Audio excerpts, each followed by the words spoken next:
Looks like it just might be it's kind of a pain to change, but at least it's one thing. One thing in theory.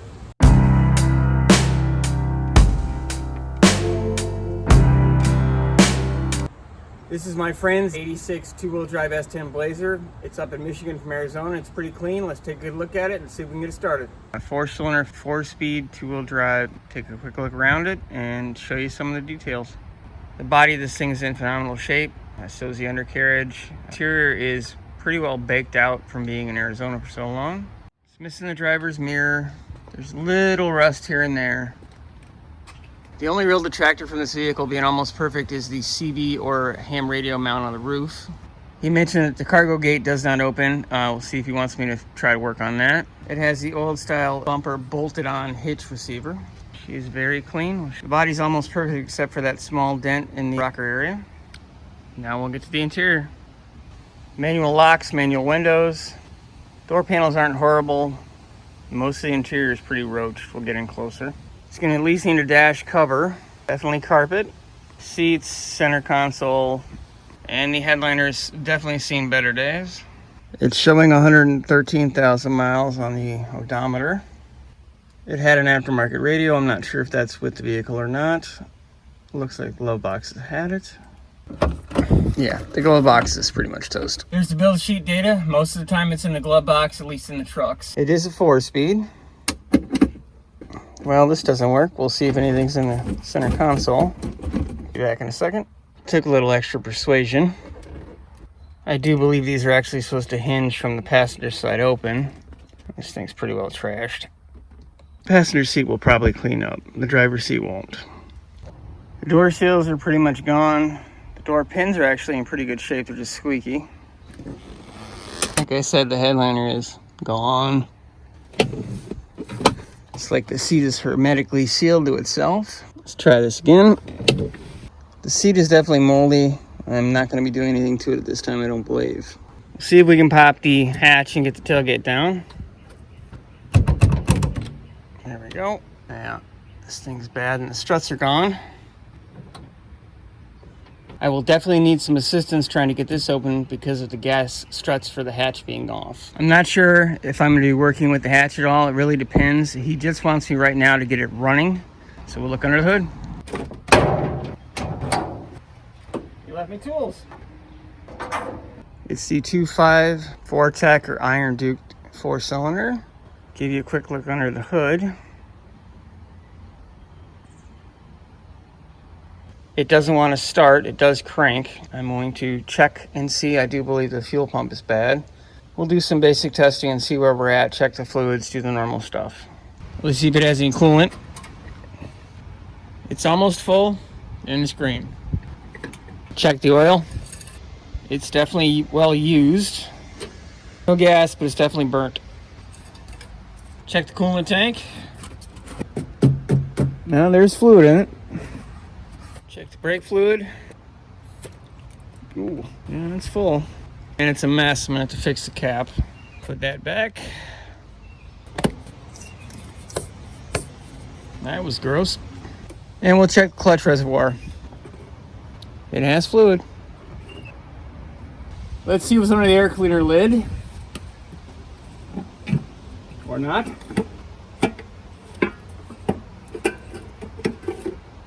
Clean enough. Butterfly is free. I'm gonna have to try to pop this lid. That filter is well used. I'm gonna clean it out and then we'll throw a little spicy sauce down it and see if we can get her to kick over. See if she makes any noise. I haven't put any sauce down the throttle yet, but we'll see what it does just on a regular keystroke. I do not hear a fuel pump. So we'll throw some sauce in the throttle body and see if she'll kick over.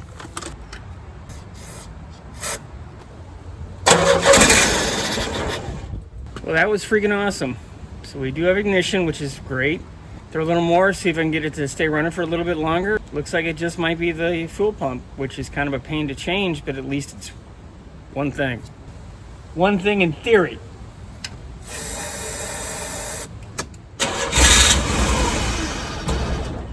Awesome.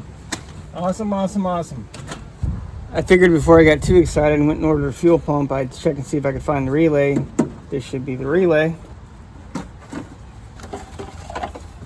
AutoZone had a Duralast fuel pump relay in stock. There's the part number. So I'm going to throw it in and see if I hear anything. That's what the inside of the relay looks like.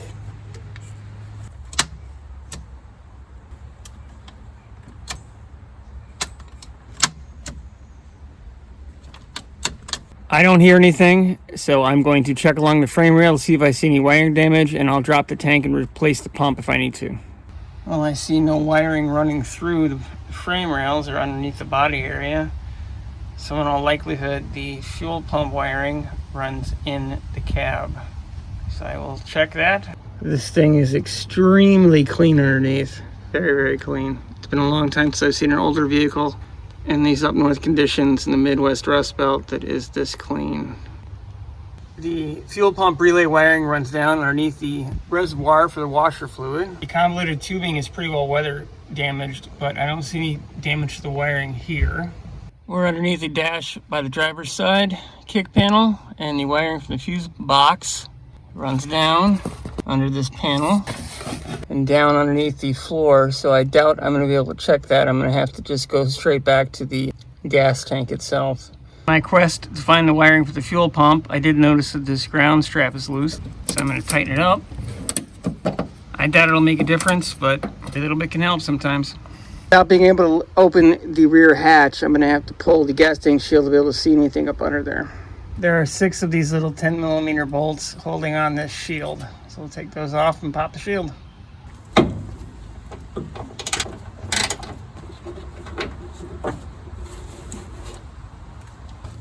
The single bolt was on the passenger side frame rail. This is the driver's side. There's 2.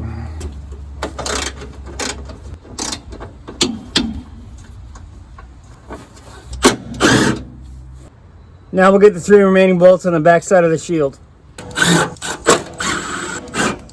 Now we're going to drop the gas tank shield. Plastic gas tank shield's in great shape. I'm going to go underneath and see if I can see anything with it removed. I'm going to disconnect the supply and return line clamps and the fill clamp here.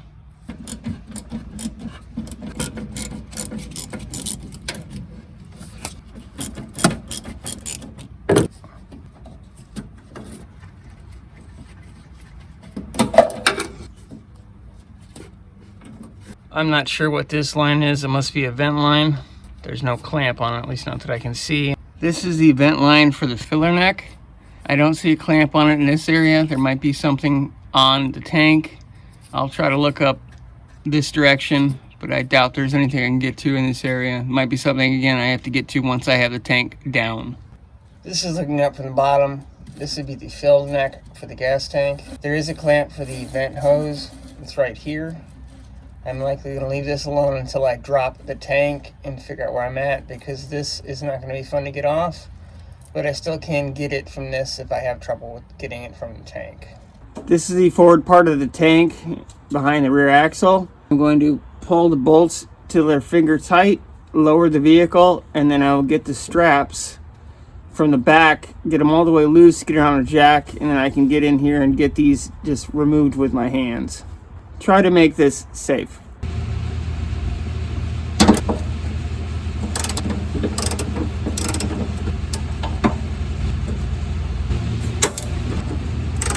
This wire just fell off the tank strap, so this is going to be something I have to pay attention to. I'm going to loosen the rear strap bolts because they're through bolted, so it'd be easier to do it while the vehicle's up.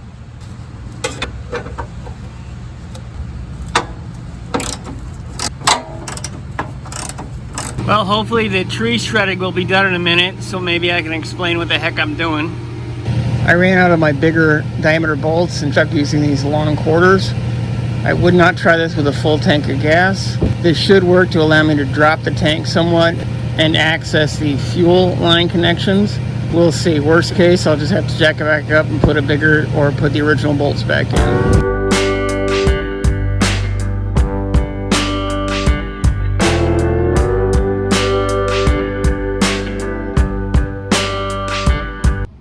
hoping that I could reach up and around that cross member to get some of the lines off the tank, but it looks like I'm gonna have to drop the tank more.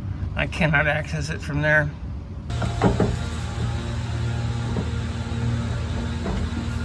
As I was attempting to take the hose off the filler neck, I heard a crack. This came off.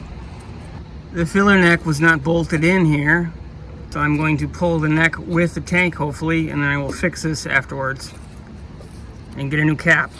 Remove the ground strap, put the bolt back just for the hell of it. I'm going to loosen and remove the strap from the passenger side. I'll loosen the driver's side a little more, let it come down onto this rolling cart, and hopefully I can pull the tank, get to the lines, and then pull the tank out.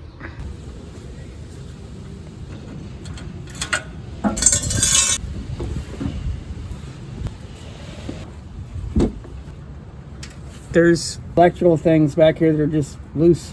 I'm gonna go ahead and loosen the strap on the driver's side rear, and I should be able to get a little more access and hopefully get the lines and things disconnected.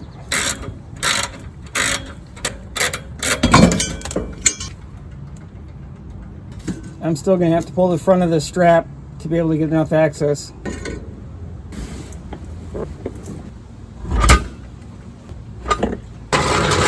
Moving the cart underneath this using a jack allowed me to finally get enough access in here to get everything disconnected. I'm going to blow the area off and then be able to disconnect the fuel lines without doing any damage. Then we'll get the tank out.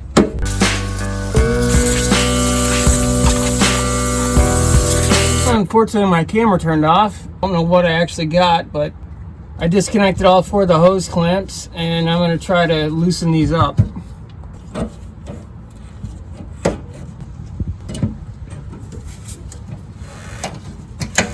Good Lord, that's a long hose barb. That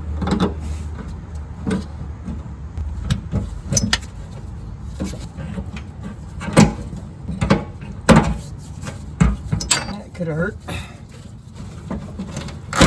Might have to address that. See how it fits on the new one. I'm probably gonna have to replace this hose. This hose is going to the filler neck, so I might be able to leave this one on, take it out, and pull it off when I get the tank out. I think we're ready to start trying to pull the tank out of the car.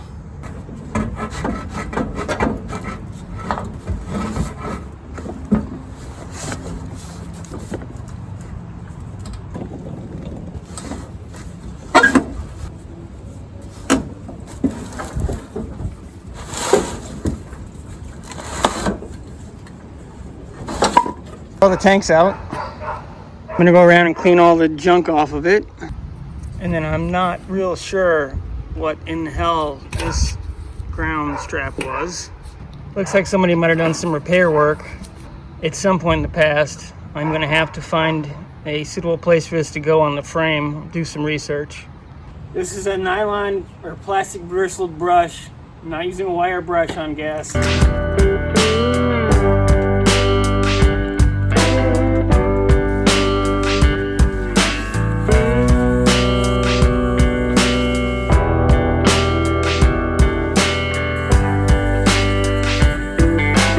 Now that we have the tank out, I should be able to get the vent tube off.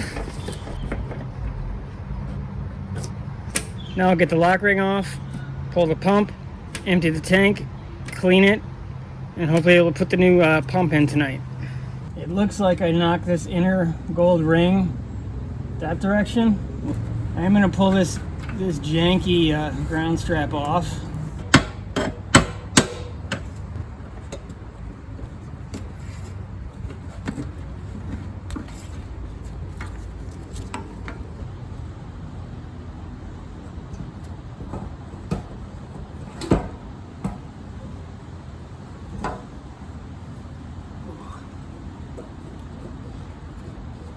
It's not in horrible shape. The pickup screen's toast. Yeah, there's probably about a gallon of gas in here, so I'll have to drain that. I'm hopefully gonna be able to pump some of this out before I have to turn it over and dump the rest into a bucket. That's what we got out of the tank, a little over a gallon. The tank is not in bad shape at all. Unfortunately, there's a walled baffle, so I really can't see around the corner. I try to get my hand in there and see if I feel anything, but by and large, it's quite clean, thankfully. I think a quick rinse of that cleaner letting it air dry, and this thing will be in really good shape. I'm going to go ahead and use the Delphi kit. It says to add water to it. I'm not going to use the full strength because of the baffling in the tank. I'm not going to be able to get in and wipe it out. I'm going to kind of play it by ear.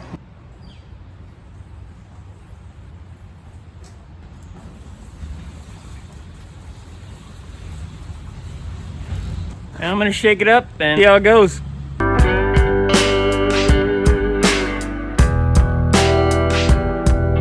It definitely helped. Got a lot of the junk loose. Now I'm going to dump it out, let it air dry, blow it off, and wipe off what I can from the inside of the tank. So this is what came out of the tank. It's pretty disgusting looking.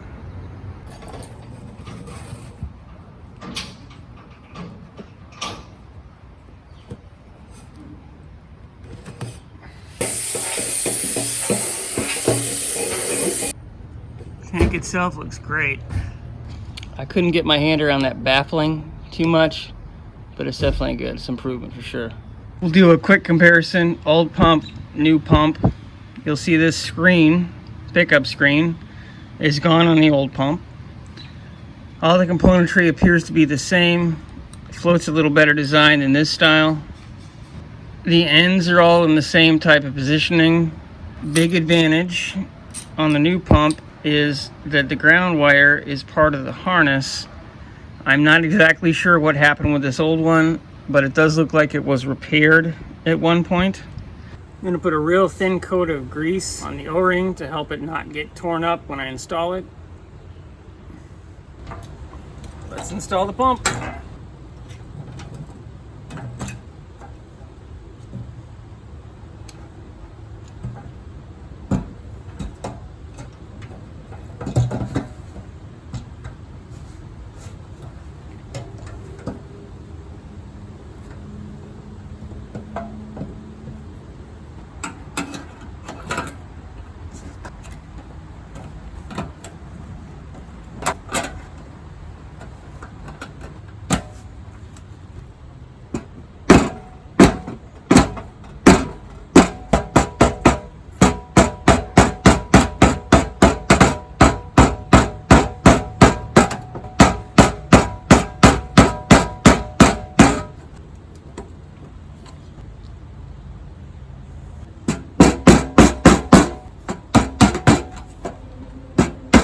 What you want to do is get these little ears under, and there's a little dimple in this ring that goes into this stopper on the tank itself.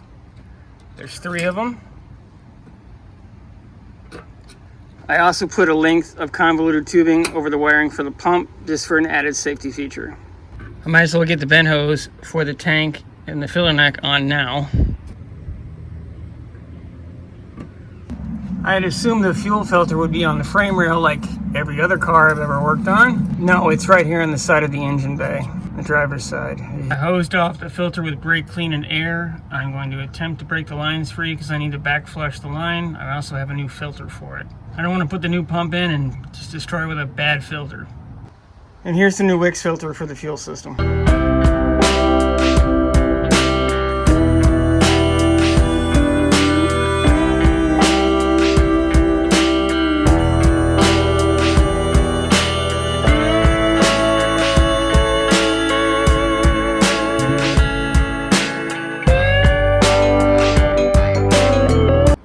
At first glance, the old filter and the new filter appear to be the same size and all the other basic stuff.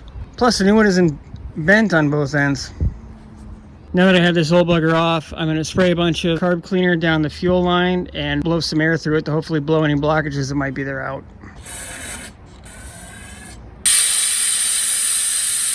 We'll go check the fuel line at the rear and see if anything came out. Well, I would say from the streaks on the cardboard where the gas tank was, it worked pretty well. Let's see if there's anything on the cardboard. It's hard to tell, just some general dirt, but that could have been on the cardboard before. But the line's clean if nothing else, which is a good thing. Now that we know that the lines are clean, I'm going to put this bad boy in.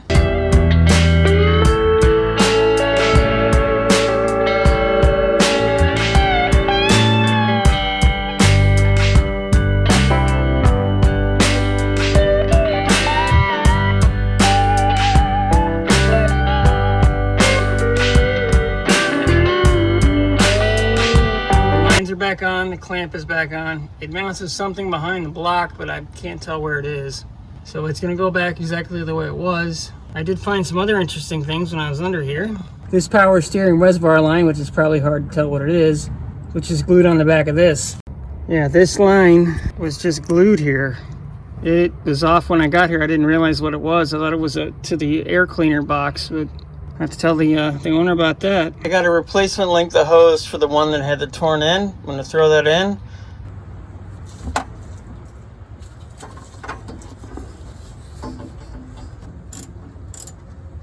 I'm trying to find where the ground strap would have gone, and I'm not seeing anything, and nothing on the forums that I've found so far has been very clear. The worst case, I'll just have to make my own ground strap location. I would like to try to find where it's supposed to go. Those are just clips. I'm going to trace the wiring on the other side of this frame rail to see if I see anything. This is in between the bumper and the rear cross member. I'm not seeing anything that tells me there was a ground back here, at least no indication, so I'll end up having to make my own. I'm going to stick the tank back in.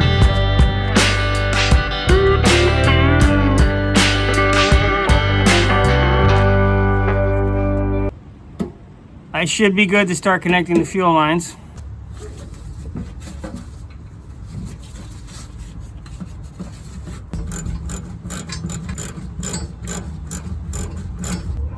I had to check the footage because I thought these hoses went over the strap, but they go under. It's likely going to be very hard to see, but I had to drop the tank down and put the lines above this freaking bracket.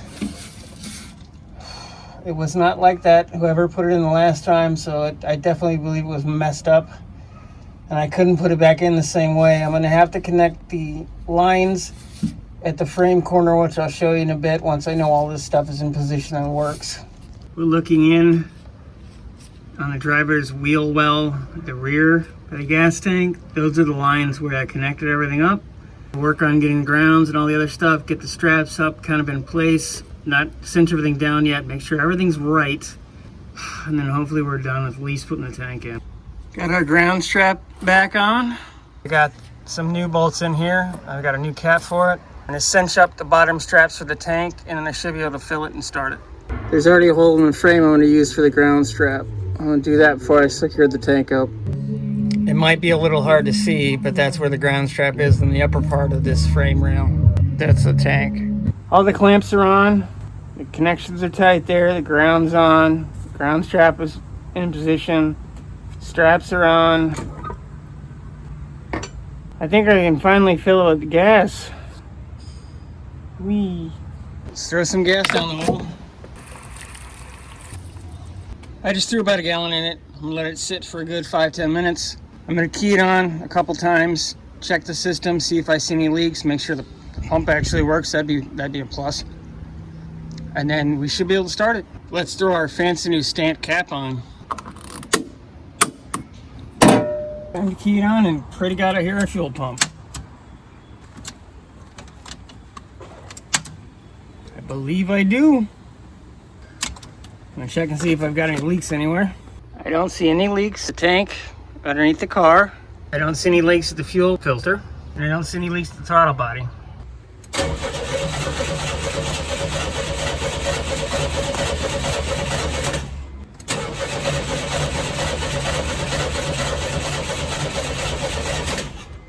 Come on, Bubba.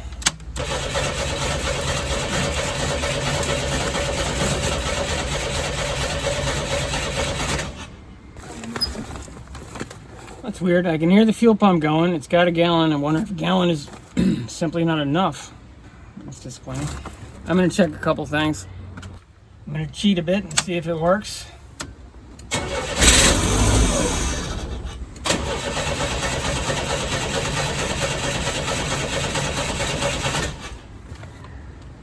Kind of hard to do with just one person and a stick shift.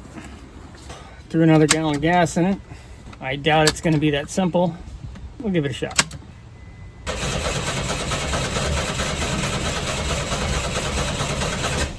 Yeah, there is nothing coming out of the throttle body. The tiny starts I had before was from hitting it with carb clean. So I think the injector is my problem, but I'll do some more research tonight and see if it's in the morning. Doing a quick little cheap test. So we've got fuel, we're not getting signal to the injector, so I'm gonna have to do some tracing and see what's going on. Checking around under the hood, found this wire to the mass sensor. It's frayed, so I'm gonna peel this tape back and see if I can see any damage.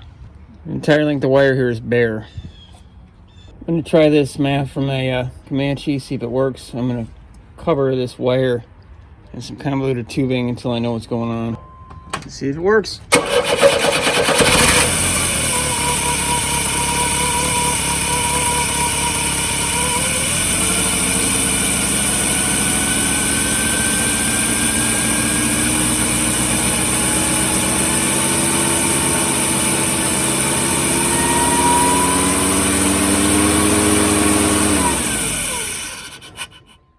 That is freaking awesome.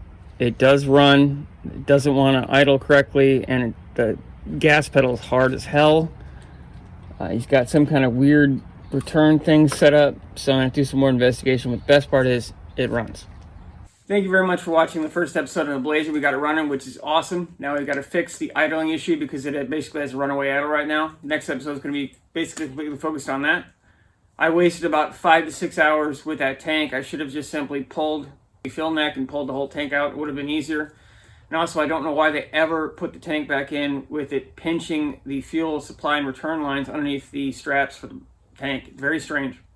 Like, share, subscribe, do all that stuff. Let me know what you want to see. If there's anything else you like, more garage updates will eventually be coming. It's just taking forever with weather and just had a major power outage for a couple days. Thank you guys.